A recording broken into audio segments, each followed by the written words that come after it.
blau wie ein Saphir und auf dem Punkt, da leben wir. Wenn man den Blick aufs Ganze lenkt, ist jeder Tag wie ein Geschenk. Denn aus dem Nichts, das vor uns war, wurde mit uns ein Wunderbar. Bist du ein Wunderkind oder Wunderblind? Wie du verstehst es wie ein Wundersinn. Diese Welt wird für immer Wunder. Wenn du sie sehen kannst, bist du ein Wunderfinder. Bist du ein Wunderkind oder Wunderblind? Sag mir, ob du verstehst es wie ein Wundersinn. Diese Welt wird für immer Wunder. Wenn du sie sehen kannst, bist du ein Wunderfinder. Wunderfinder, Kinderaugenblick. Die Traurigkeit ist dran, von mir zu träumen voller Text. Träumen voller Menschen, die Augen auf die Welt sehen. Wie die Dunkelheit entwindet, ist die beste Zeit zum Mitsehen. Die Zukunft kann man planen, nicht immer, aber trotzdem. Beweg uns nicht im Mittelweg, kannst mehr tun als im Schnellziehen. Mehr tun als im Jobwegen. Schüren alle Gott gehen. Mehr tun als im Singen. Wir können jetzt sehen, bist du ein Wunderkind oder Wunderblind? Sag mir, ob du verstehst es wie ein Wundersinn. Diese Welt wird für immer Wunder. Wenn du sie sehen kannst, bist du ein Wunderfinder. Bist du ein Wunderkind oder Wunderblind? Sag mir, ob du verstehst es wie ein Wundersinn. Diese Welt wird für immer Wunder. Wenn du sie sehen kannst, bist du ein Wunderfinder. Wir haben vieles verloren. Wir haben vieles erlebt. Es hat sich stark auf die Jahre und hat die Träume gelebt. Es war nie leichter, weil es den anderen gab. Wir haben wirklich ein Wunder. Wir haben Zweifel gehabt. Bist du ein Wunderkind oder Wunderblind? Sag mir, ob du verstehst es wie ein Wundersinn.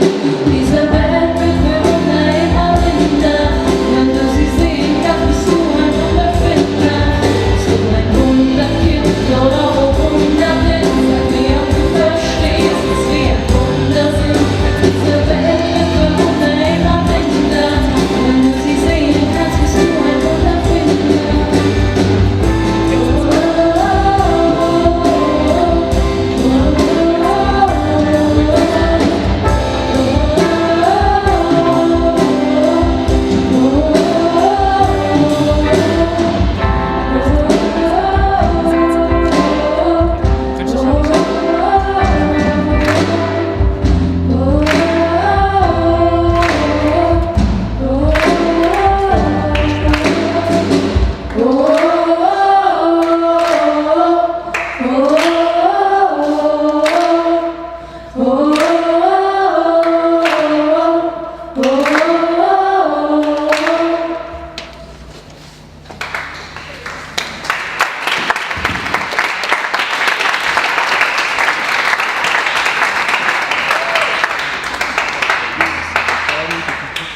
Wow, mega cool, haben wir alle heute Abend den Weg in XP gefunden. Heute fängt eine neue Ära für die XP an. Wir haben ganz viel umgestellt. Zum einen haben wir ganz fleißige Bull bekommen. Und das andere, wenn ihr raufschaut, sind die ganz viele Lämpchen. Und ja, erzähl uns mal, was hat es mit diesen Lämpchen auf sich? Genau, wie der Pesky schon gesagt hat, das Jahresthema heisst Wunderfinder. Und jedes einzelne Lämpchen, das da rein haben, ist für uns Wunder. Wir haben ja so viel, was wir am Tag sehen, ist für uns so wie selbstverständlich. Und wir denken gar nicht mehr irgendwie an Wunder. Vielleicht glauben wir auch gar nicht mehr dran. Ich habe euch da ein Beispiel. All die Lämpchen, die ihr hier seht, die wären eigentlich gar nicht da. Ich habe vor ein paar Tagen ein E-Mail bekommen und dort drin ist gestanden, Frau Freibe, die Lämpchen kommen erst am 9.11. an. Und ich so, ja, aber das ist 4 Tage zu spät. Ich meine, ich habe die so früh vorher bestellt und jetzt kommen die nicht an. Ich habe nicht daran geglaubt, ich habe einfach schon andere Lösungswege gesucht und habe anders umtelefoniert, um noch Lämpchen zu organisieren. Und dann am Donnerstagmorgen ruft mein Papi mich, Jana, du, da ist noch etwas vor der Tür. Ich habe es gar nicht recht verstanden. Ich habe zuerst gedacht, es sind Eier oder so, die die Nachbarin vor der Tür angelegt hat. Und die kann ich dann später noch reinholen. Und dann bin ich runtergelaufen. Und dort unten sind einfach 3 riesige Pakete. Und ich, nichts ahnend, habe die aufgemacht und came von diesem Moment. Ich hatte ein riesiges Strahlen in meinem Gesicht. Ich habe mich mega gefreut. Ich bin in der Wohnung umeinander gesprungen und tanzt. Weil das war für mich auch ein riesiges Wunder. Ich habe nicht mal mehr daran geglaubt. Und das ist das, was wir in diesem Jahresthema festheben. Wir wollen die Wunder sehen. Wo sehen wir Wunder? Wo können sie wahrnehmen? Und heute wollen wir auf etwas mega Einfaches sprechen kommen. Und zwar, ich selber bin ich dann das Wunderkind. Mega cool. Wir lassen euch jetzt, nachher während dem Worship, euch einfach mal den Gedanken, ich ein Wunderkind, hinzugeben. Und dazu stehen wir jetzt auf.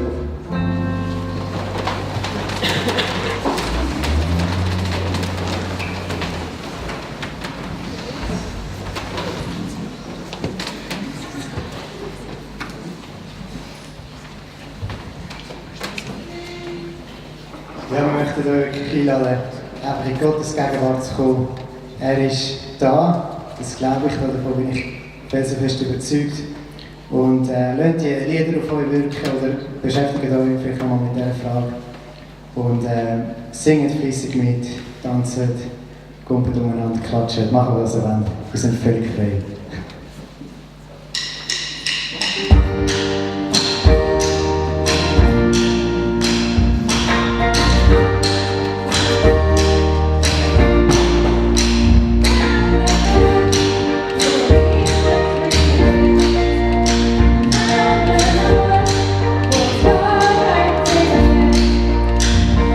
In der Lage, die mir gegenwart. Du kommst mit Liebe, mit mir an der Stadt. Hey!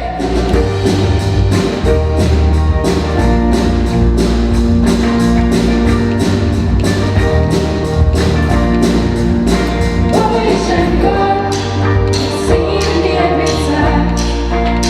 An meiner Stelle, sie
Ja, Jesus, danke dir, dass wir dich dürfen loben, weil du in uns lebst, weil du Gemeinschaft haben willst mit uns und uns immer wieder zum Leben erweckst.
Ja, ihr habt jetzt ein bisschen Zeit gehabt, über die Frage nachzudenken, ist ein Wunderkind.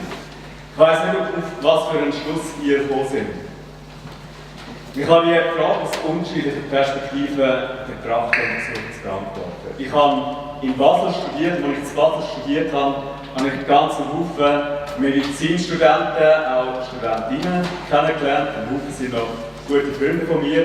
Und wenn die jeweils aus dem Studium rausgekommen sind und erzählt haben, was sie wieder gehört haben und fasziniert erzählt haben, wie wunderbar der menschliche Körper funktioniert, wie jedes Detail miteinander abgestimmt ist, das staunt man los. Und wenn man an einem Medizinstudent zulässt, dann kommt man unweigerlich zum Schluss. Der Mensch, jeder Mensch, ist ein Wunder. Ich habe die Frage aber auch noch aus einer anderen Perspektive beantworten. Und zwar, es gibt Menschen, die haben besondere Begabungen, die stechen so richtig oben aus, sie haben ein riesiges Talent. Einer von denen ist zum Beispiel ich weiß nicht, ob ihr schon mal etwas von Mozart gehört habt, das ist einer der bekanntesten klassischen Komponisten. Der Mozart, wie gesagt, hat mit 12 seine erste Oper geschrieben. Ich weiss nicht, ob ihr wisst, was eine Oper ist. Eine Oper, das ist ein riesiges Ding. Da hat es ein Orchester, da hat es Opernsänger, es hat Schauspieler, für alle die braucht es Text, es braucht Musikstück. Ein riesiges Ding, es braucht eine riesige Choreografie, das muss alles zusammenstimmen. Der Mozart hat das mit 12 geschrieben. Ich weiss nicht, was ihr mit 12 gemacht habt. Ich habe mit 12 noch Diktat geschrieben. Es gibt aber auch noch Leute, die in anderen Bereichen oben rausstechen, zum Beispiel Sportler. Ich mache gerne Bergsport, ich bin gerne mit Bergen unterwegs, sind da Skitouren, Klettern, Hochtouren. Bergsport ist etwas, finde ich, einer der interessantesten Sportarten. Und zwar, es geht nicht direkt darum, sich in einem Wettbewerb sozusagen gegenüber einem anderen zu zeigen, sondern es geht um das Erlebnis und es geht darum, möglichst eine krasse Herausforderung zu suchen. Einer, der den Bergsport in den letzten Jahren prägt, wie kein anderer, ist der Ueli Steck. Er ist leider im letzten Frühling verstorben auf einer Trainingstour im Himalayengebiet. Der Ueli Steck, der hat gesagt, er möchte nicht nur schwierige Routen klettern und möglichst viel erleben, sondern auch möglichst schnell. Und er hat sich nicht gerade irgendeine Route rausgenommen, um das zu beweisen. Die Eigernordwand, die ist in der Schweiz. Die Eigernordwand, das ist eine Wand, wenn man unten steht und raufschaut, das ist einfach gewaltig. Ich habe es mal gemacht, das müssen wir vielleicht auch mal machen, das ist ein Berner oder lang. Die Eigernordwand ist also 1800 Meter hoch und die Kletterroute dort rauf ist etwa 4 Kilometer lang. Normalerweise gehen die Leute in einem Team und wirklich nur die Besten von den Besten, weil für normale, auch für gute Kletterer ist das einfach viel zu schwierig und zu gefährlich. Und normalerweise braucht man etwa 2 bis 3 Tage. Der Ueli Steck hat gezeigt, das geht auch schneller und wie er das gemacht hat, das sehen wir jetzt.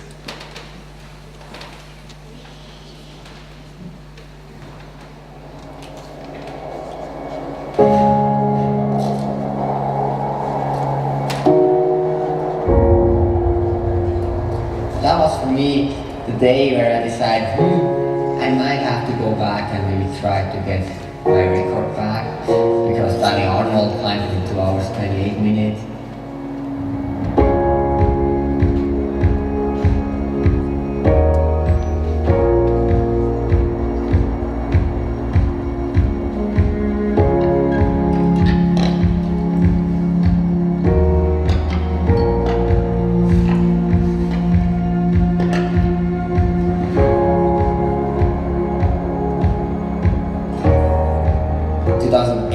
I free climbed the whole face and I didn't have like any tracks in the face. That was my goal, to climb like that, and it was a huge effort. And this time I was just curious to see in this kind of conditions and also pulling the gear like everybody else does, what time I can do like in a safe way.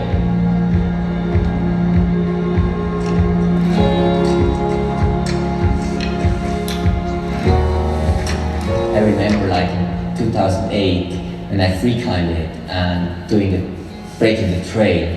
I had like my maximum heart rate was about 190, and this time I would consider I was never higher than 165. So it means there's a huge progress now.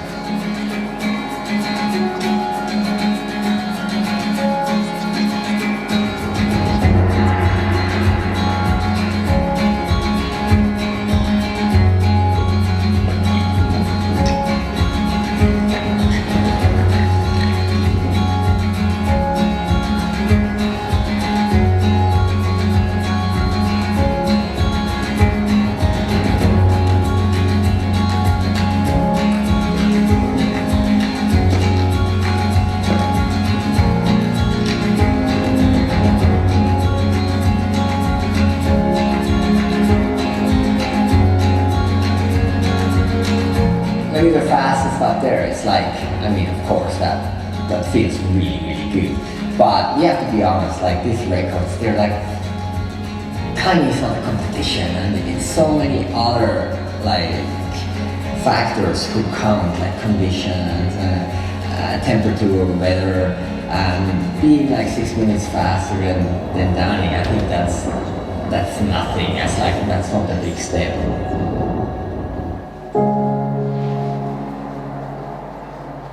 I think the fact is like it will be climbed in under 2 hours very soon. So I think that's possible. It needs good conditions, but also I think the athlete has to be willing to take quite a lot of risk.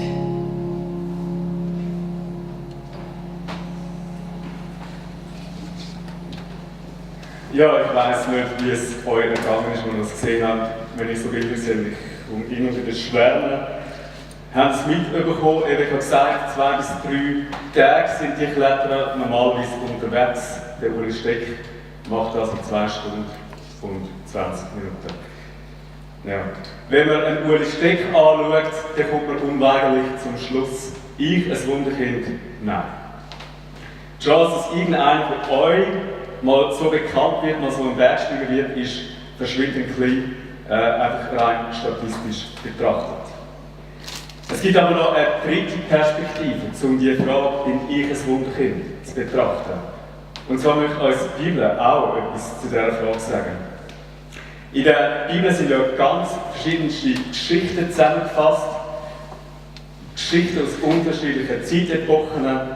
Und man darf nie vergessen, in diesen Geschichten ist nicht einfach alles zum Nachahmen gedacht, aber in diesen Geschichten kommt irgendetwas zum Ausdruck, wo die Leute, die die Geschichten aufgeschrieben haben, die es am Schluss zusammengesammelt haben, und so als wir heute die Bibel haben, die haben gemerkt, in den Geschichten kommt etwas zum Ausdruck, wo einen universalen Wert, eine universale Bedeutung hat. Das heisst, eine Bedeutung, die nicht nur zu dieser Zeit wichtig ist, sondern eine Bedeutung, die auch für heute uns noch zentral ist.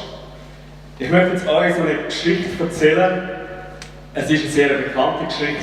Ihr habt die ganz sicher schon mal gehört. Im Rallye-Unterricht, vielleicht bei der Manuela oder sonst wo, daheim, ich weiss es nicht.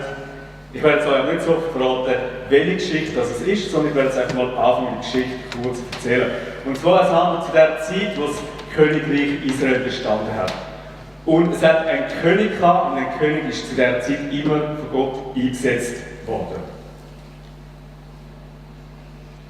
Leider, der König dieser Zeit, König war, hat es ziemlich verkackt. Und zwar hat er nicht auf Gott gelassen, was er normalerweise sollte. Und darum hat der Prophet, er hat Samuel geheißen, der Prophet sind Leute, die von Gott den Auftrag bekommen haben, immer wieder zum Volk zu reden, immer wieder dem Volk seinen Willen zu sagen und auch darüber zu wachen, ob der König sich wirklich so verhalten, wie es Gott eigentlich möchte.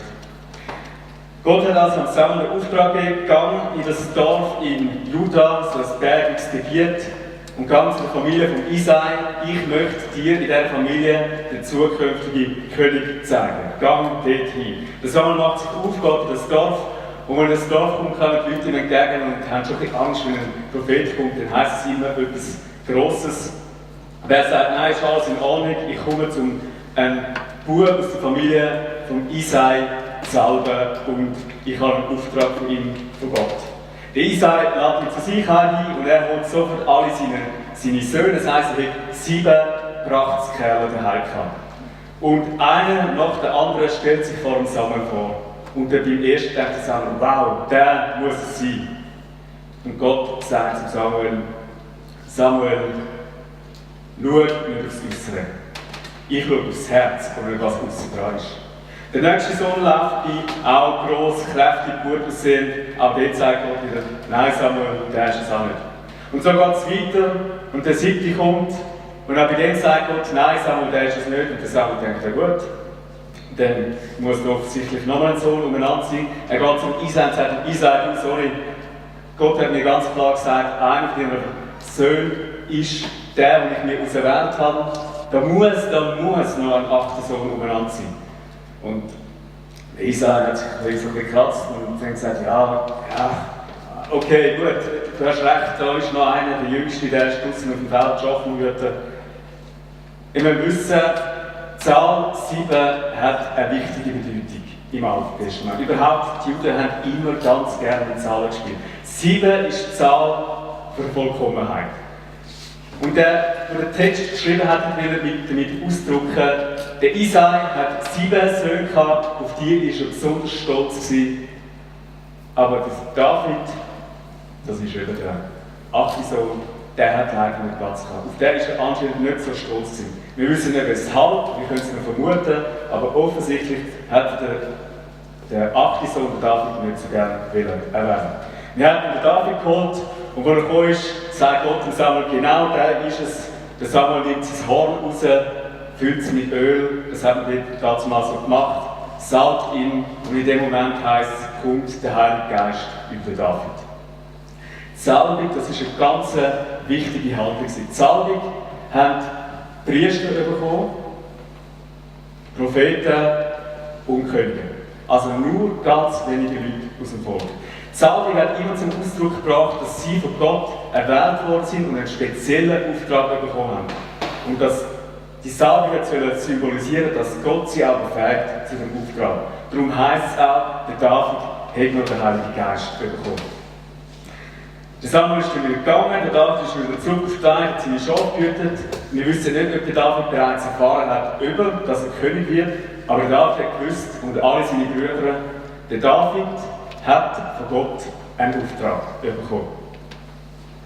Der David ist also seine Schafe gehütet. In der Zwischenzeit hat es Krieg gegeben zwischen dem Königreich Israel und den Philistern. Das Königreich Israel hat in den Bergen gewohnt.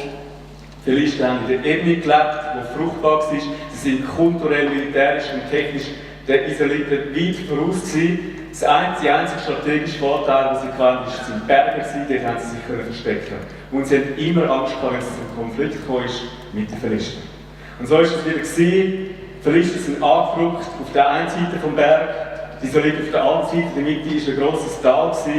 Und es war nur noch eine Frage von der Zeit, bis sich die beiden hier auf den Kopf gehauen hätten. Und einer von diesen Philistern heisst, ist ein besonders grosser Krieger gewesen. Es steht im Text, dass er ca. 3 Meter groß war, einen Speer hatte, der allein Spitze 6 Kilogramm gewogen hat und einen Brustpanzer trägt, der etwa 55 Kilogramm gewogen hat. Man kann natürlich sagen, das ist ein Märchen. Wir kennen heute im Moment keinen Menschen, der so gross ist. Mag sein, dass er da ein bisschen übertrieben worden ist, spielt nicht so eine Rolle. Völlig von der Hand, also völlig unrealistisch ist es auch nicht, dass ein Mensch, der 3 Meter groß geworden ist. Jedenfalls, der Mensch, Goliath hat er geheissen, und vielleicht wisst ihr jetzt, welche Geschichte das ist. Der Goliath ist jeden Morgen in das Feld rausgelaufen und hat über das Volk abgeklästert und über den Gott abgeklästert. Und er hat gesagt, soll irgendeiner, wenn er Mut hat, soll er kommen zu mir, gegen mich kämpfen, einen Einzelkampf, damit nicht beide Heere gegeneinander losgehen. Und wenn er gewinnt, werden sich alle Philister euch unterwerfen. Das wäre die einfachste und sauberste Lösung gewesen. Überhaupt war die einzige Chance, die Israeliten überhaupt hatten, um gegen die Philister zu gewinnen. Aber jeder hat Angst. Weil jeder hat gewusst, wenn ich gegen den Goliath kämpfe, habe ich keinen Stich. Ich weiss nicht, ob ihr mal einen Boxkampf mit angesehen habt. Ich war einmal live an einem Boxkampf gewesen. Das ist ganz etwas anderes, als wenn wir das im Fernsehen sehen. Ein Boxkampf, und das ist so intensiv, und ich habe gesehen, wie der eine K.O. geschlagen wird. Das ist wirklich ein krasses Erlebnis. Das ist eigentlich nicht für mich, ich muss das nicht mehr unbedingt mit anschauen. Aber ein Boxkampf, es gibt verschiedene Gewichtsklassen. Es gibt Leichtgewicht, Superleichtgewicht, Mittelgewicht, eine schwerere, und dann gibt es die superschwere Gewichtsklasse. Ich weiss auch nicht genau, wie man denen sagt. Das sind einfach die im Fernsehen kommen, die alle schauen. Mike Tyson war einer von denen gewesen, oder Holyfield, oder wie der geheißen hat. Und es gibt einen Grund, weshalb es so Gewichtsklassen gibt. Und der ist ganz einfach, wenn einer, der 130 Kilo wiegt, gegen einen kämpft, der etwa 70 Kilo wiegt, so wie ich, unterdessen ein bisschen mehr, verändert das Kind jetzt. Wenn ich gegen einen antreten, der 170 Kilogramm wiegt, macht das überhaupt keinen Sinn, auch wenn ich ihn mal tüpfe, der ist einfach zu gross und schwer. Und wenn dich dann einer trifft, der 130 Kilo hat, dann bist du augenblicklich K.O., Vögel fliegen um dich herum, zwitschern und du musst noch froh sein, wenn du wieder kannst einigermaßen lebendig aufstehen. Also, jetzt könnt ihr euch vorstellen, die Israeliten haben Schiss gehabt, keiner ist annähernd so groß wie der Goliath, es hat absolut keinen Sinn gemacht, gegen den wieder zu kämpfen. Der David ist dann eines Tages zum israelitischen Heer raus, hat seinen Brüdern Nahrungsmittel bringen im Auftrag von seinem Vater. Seine Brüder waren ebenfalls da, sie waren gute Krieger. Und als David kam, ist gerade wieder der Goliath draussen gestanden auf dem Feld und hat über ihren Gott abgelästert. Und der David hat sich gefragt, wieso geht niemand raus und kämpft gegen den Goliath? Und der David hat sich gesagt, wenn niemand den Mut hat, gegen den Goliath zu kämpfen, dann gehe ich. Und er ist zum König gegangen, der König hat Saul geheißen, der König, der es verkackt hat. Der David ist zu dem Saul gegangen und hat gesagt, Saul, wenn niemand geht, dann gehe ich. Und ich kann mir vorstellen, zuerst haben alle natürlich gelacht, weil es ist absolut sinnlos, dass so ein junger Schnaufer, der noch nie im Krieg ist, der noch nie ein Schwert getragen hat, gegen den Goliath zu kämpfen. Aber weil niemand anders sich gemeldet hat, hat Saul gesagt, gut, wenn du das willst, dann geh. Und der David hat auch erst eine Rüstung angelegt, er gewusst, die Rüstung ist viel zu schwer, er hat gar nicht gewusst, wie er damit umgeht. Aber er hat seine Sachen genommen, seine Stecken, seine Steinstüber und ist in das Feld rausgelaufen. Immer weiter, seine eigenen Leute sind immer weiter hin und zurück gewesen. Die Philister sind immer näher gekommen und der Goliath ist immer grösser geworden. Und als der Goliath ihn entdeckt hat, da hat er natürlich angefangen zu lachen und hat gesagt, was willst du dies, Würmli? Ich werde dich aufspießen mit meinem Spieß, ich werde dich zerfetzen, zerstampfen und mir am Schluss noch zum Glas vorwerfen. Spätestens jetzt wäre der Moment gewesen, wenn der David nur einfach ein grosses Wunder hätte, dann wäre jetzt der Moment gewesen, zum Abhauen. Aber David ist nicht abgehauen. Es heisst Folgendes. Wo der Goliath so gelästert hat, sagt David, du kommst mit mir mit Schwert und Speer und Krummschwert. Ich aber komme zu dir mit dem Namen des Herrn der Heerscharen, des Gottes der Schlachtreihen Israels, die du verhöhnt hast. Am heutigen Tag wird der Herr dich mir ausliefern und ich werde dich erschlagen und dir den Kopf abschlagen. Und am heutigen Tag werde ich die Leichen des Lagers der Philister den Vögeln des Himmels und den Tieren der Erde geben, damit alle Welt weiß, dass Israel einen Gott hat und damit jeder in dieser Versammlung weiß, dass der Herr nicht durch Schwert und Speer rettet, denn der Krieg gehört dem Herrn und er wird euch in unsere Hand geben. David ist also auf den Goliath weiter zugelaufen. Der Goliath ist immer grösser geworden, der David nimmt den Stein, seine Steinschleuder, schwingt sie, schleudert den Stein, dass der Stein trifft den Goliath genau in die Stirn, der Goliath kehrt um, der David geht an, halten den Kopf ab. Die Israeliten jubeln, rennen den Philister noch, ein Riesensieg für die Philister. Der David wird zum Kriegsheld, alle Frauen jubeln ihn an. Irgendwann später wird er noch König. Das ist ganz kurz konzentriert die Geschichte von David, wie er dann später König geworden ist, und ich jetzt euch leider nicht im Detail kann erzählen. Aber was möchte uns eigentlich die Geschichte sagen? Sicher nicht, dass jetzt du hingehst und der Typ, der dich in der Schule schon die längste Zeit aufregt, jetzt hingehst und ihn verprügelst und ihn den Kopf abschlägst. Ganz sicher nicht. Ich habe euch gesagt, die Geschichten sind nicht aufgeschrieben, dass man einfach alles nachmacht. Aber in diesen Geschichten gibt es immer etwas, das eine universale Bedeutung hat. Und das tut sich immer in einem gewissen Rahmen abspielen. Die Bibel gibt uns Leitlinien vor, wie wir uns verhalten sollen. Wenn die Leitlinien zusammenfassen, dann könnte man das konzentrieren auf die Aussage, lieb Gott von ganzem Herzen und lieb deine Mitmenschen wie dich selber. Die Geschichte von David möchte uns Folgendes sagen. Der David ist nicht gegen die Goliath aufgestanden und hat nicht gegen ihn gekämpft, weil er besonders stark oder gross sein wäre, sondern weil Gott ihn dazu befähigt hat. Der David hat in dem Moment gemerkt, wo kein Israelit den Mut hat, gegen die Goliath zu kämpfen. Wenn niemand kämpft, der muss ich gehen. Der David hat gemerkt, das ist jetzt der Auftrag, zu dem Gott mich berufen hat. Und der David hat gewusst, wenn Gott mich beruft, dann wird er mir beistehen und auch den Sieg über den Goliath schenken, wo aus menschlicher Sicht völlig aussichtslos ist. Aber was möchte jetzt uns die Geschichte uns persönlich konkret sagen? Ich habe euch gesagt, dass es im AT nur 3 Personen gegeben hat, die gesalbt worden sind und einen speziellen Auftrag von Gott bekommen haben. Priester, Propheten und Könige. Aber es gibt nicht nur das Alte Testament, es gibt das Neue Testament. Und wir müssen immer beides lesen, um das Alte wie das Neue richtig zu verstehen. Und wenn wir das Neue Testament lesen, dann merken wir, Gott möchte nicht nur einzelne Leute berufen, sondern Gott möchte jeden Mensch berufen. Gott hat für jeden Menschen einen Auftrag. Und es spielt keine Rolle, ob du besonders talentiert bist, ob du Eltern hast, die stolz auf dich sind, ein Vater oder Mutter, die das Gefühl haben, doch, du kannst es. Es spielt keine Rolle, was andere Leute über dich denken, sondern Gott hat für dich einen Auftrag. Er kennt deine Stärken, er kennt deine Schwächen. Und er weiß ganz genau, was er mit dir vorhat.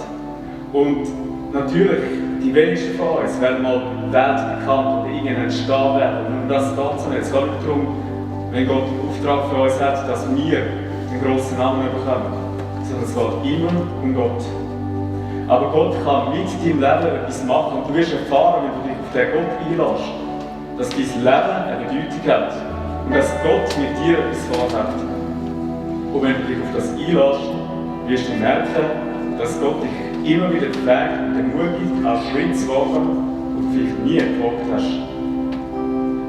Und du darfst entdecken und kennenlernen, dass du in den Augen von Gott immer ein Wunderkind bist.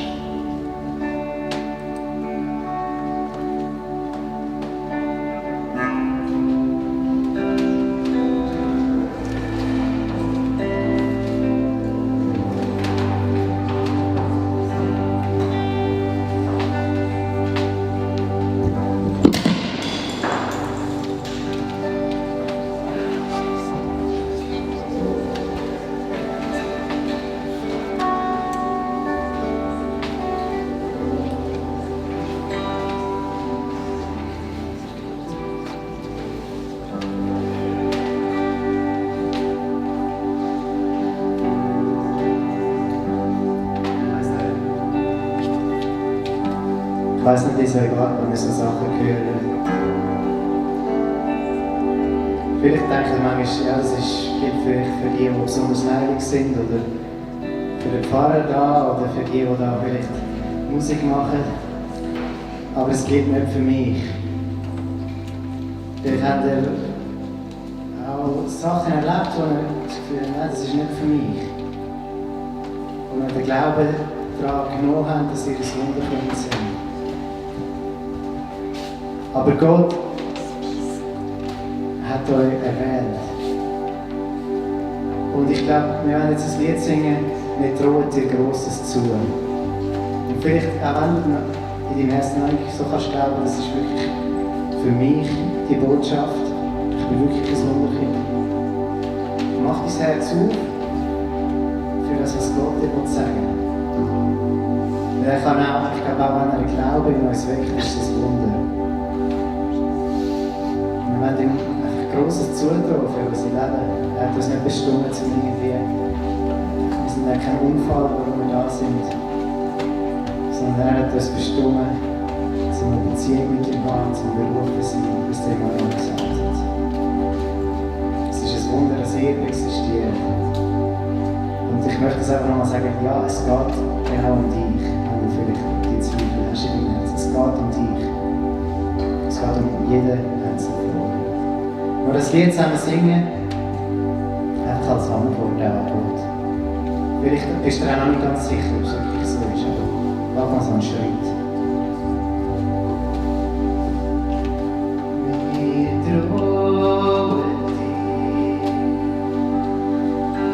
trauen dir Grosses zu.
Danke vielmals, Manuel, für den Input.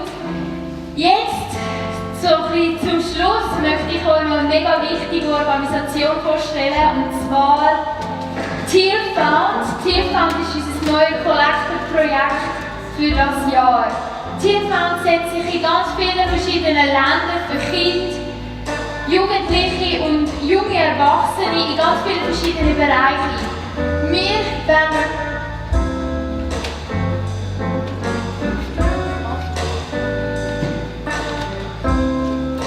Wir wollen uns speziell in Uganda engagieren, und zwar für Jugendliche, die genau in eurem Alter sind, damit wir mit denen eine Lehre ermöglichen können. Ich muss mir vorstellen, das ist nicht so einfach wie bei uns in der Schweiz, dort eine Lehre zu machen.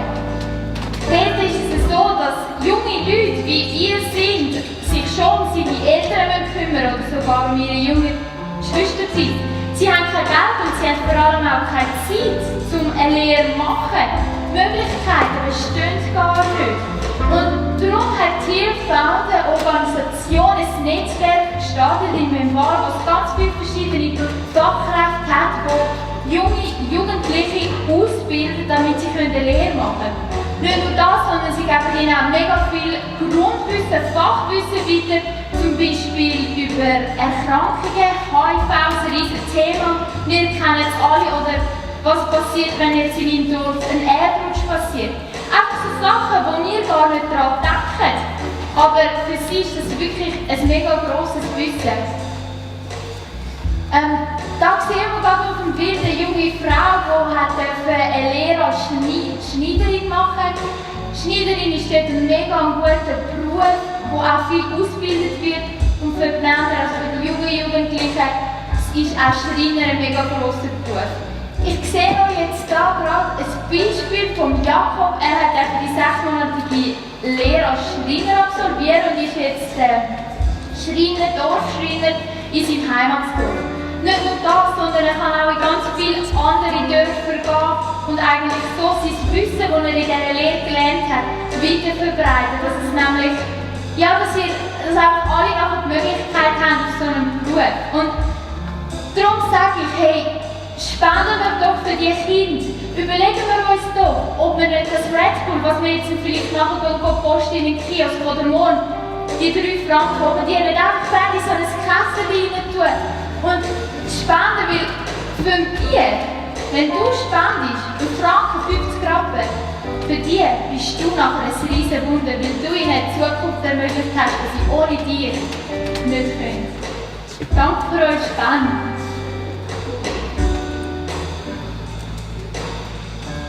Ja, kommen wir gleich zum nächsten Punkt.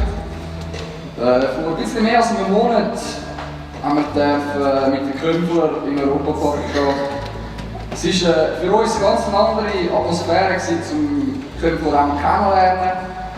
Und es war ein wunderschöner Tag, nicht wie heute, die Sonne hat geschonen. Und ja, wir zeigen euch jetzt einfach mal einen Film.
Excellent.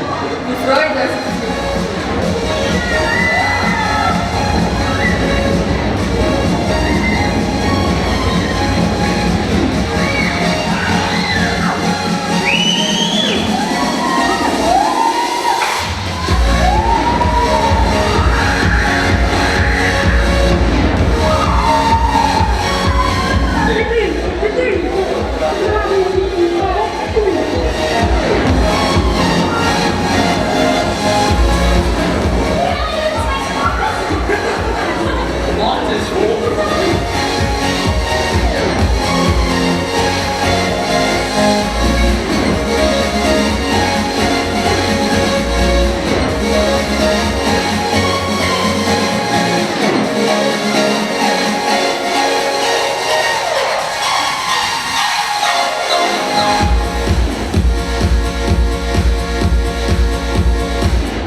Hey, mega cool, nochmal schnell auf das zurückgreifen. Das ist doch eigentlich auch ein Wunder, dass wir das einfach so haben können erleben. So viel Spaß und so viel Motivation. Ich finde es genial.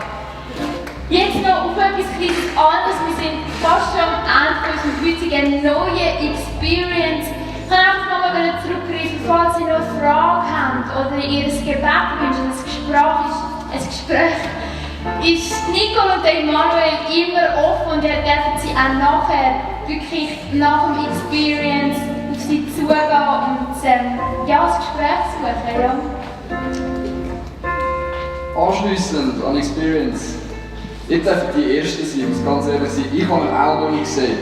Sie haben mich vorher gegeben, ich kann nicht schauen.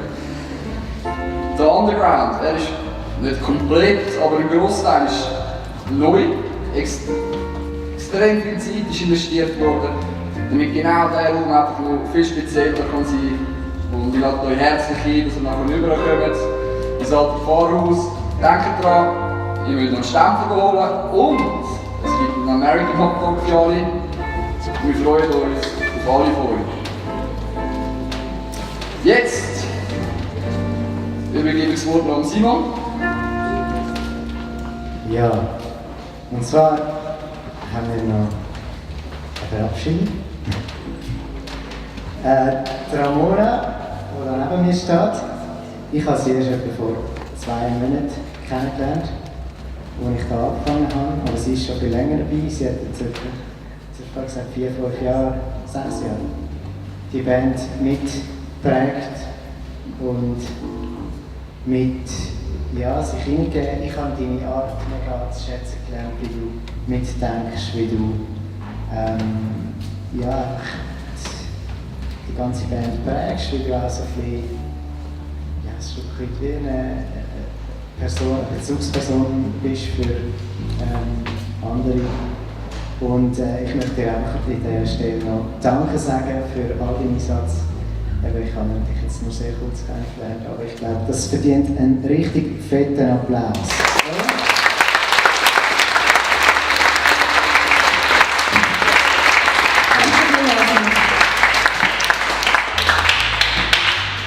Ja, jetzt haben wir noch einmal das Wunderfinder-Lied zum Abschluss. Und nachher eben eins geht es weiter.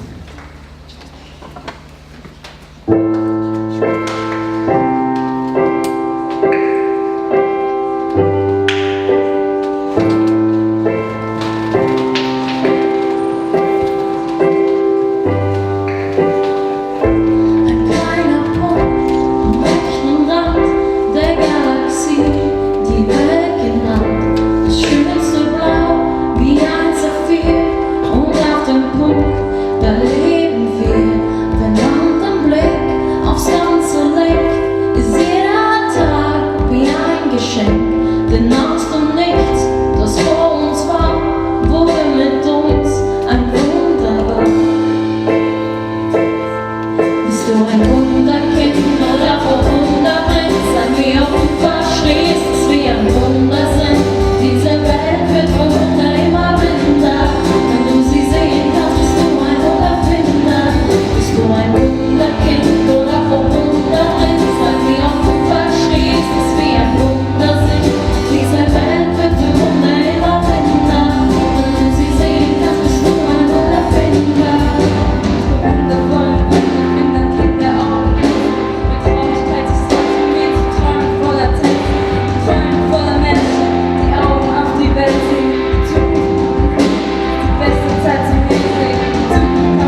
searching, your love was never far.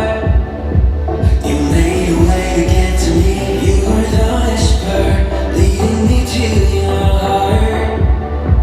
Forever I belong to you, now I can see clearly my heart you for me.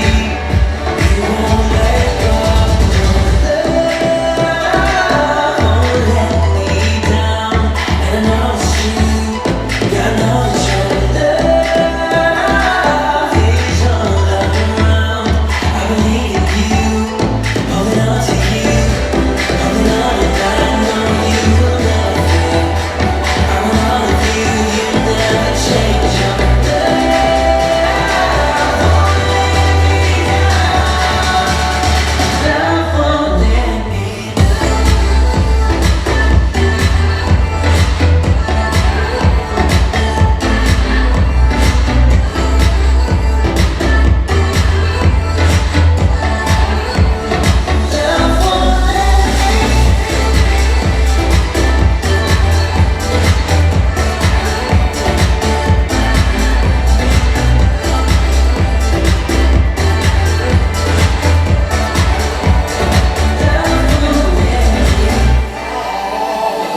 right when I need you, you listen as I pray. You leave the 99 for me, you paint the sky with promises of your grace. So I will find a way to you. Now I can see clearly my heart you for me. You won't let go. Love won't let me down, and I know it's true. Yeah, I know it's true. Love is all around. I believe in you, holding on to you, holding on, and I know you will never fail. I want all of you, you never change your love.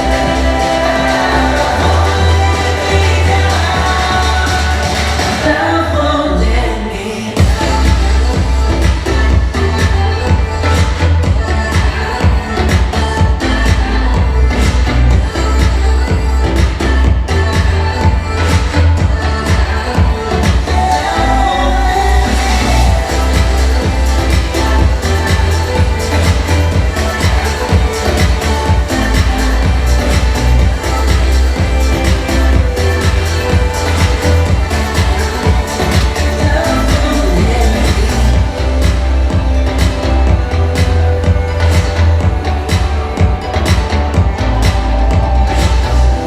holding on, and I know you will never fail.